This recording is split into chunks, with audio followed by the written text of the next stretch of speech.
Britain and Norway, two allies bound together by historic ties. 8 decades after our wartime alliance, could our friends to the north provide a template for the UK as we negotiate our way out of the EU? In quieter corners of Westminster, there are calls for the UK to follow the example of Norway during a transitional period after our departure from the EU.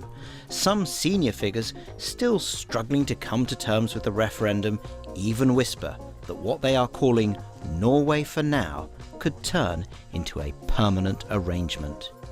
Under the Norway option, the UK would negotiate a semi-detached relationship with the EU as a member of a club known as the European Economic Area. Brexit supporters are likely to be alarmed by some of the club rules, which would mean membership of the single market, accepting the free movement of people with some right to impose restrictions. No vote, only consultation on EU rules. Accepting the rulings of a special court which always complies with judgments from the European Court of Justice. Substantial contributions to the EU budget. But Brexit supporters might be encouraged that under the club rules the UK would be out of the common agricultural policy, no longer part of the common fisheries policy, and out of the customs union, freeing up the UK to strike up trade deals around the world. The father of the Tory modernisation project, who made a point of not showing his hand during the referendum, is a fan. Britain in the EA would be in the single market with all of the benefits of certainty that brings for businesses who are really concerned about the supply chain, connections with the European Union, but outside the customs union so we could make our own trade agreements.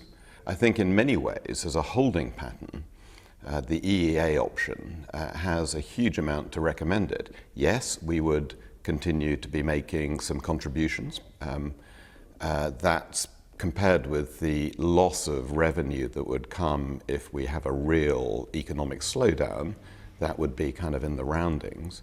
Yes, you would have to accept some kind of freedom of movement, although how much remains to be seen. It's not a certain, it isn't an absolute. You don't have a vote on those rules. But one veteran pro-European has his doubts.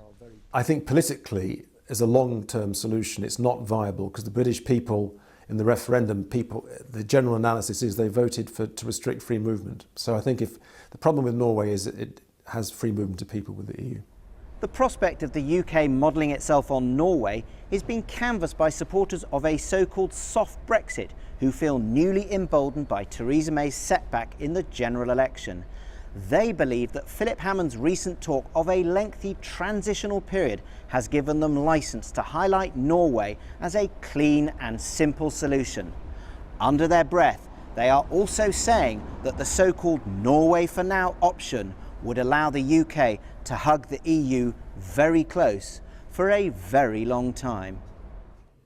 Some Leave supporters have told Newsnight they could sign up to the Norway option as long as it is subject to a strict time limit.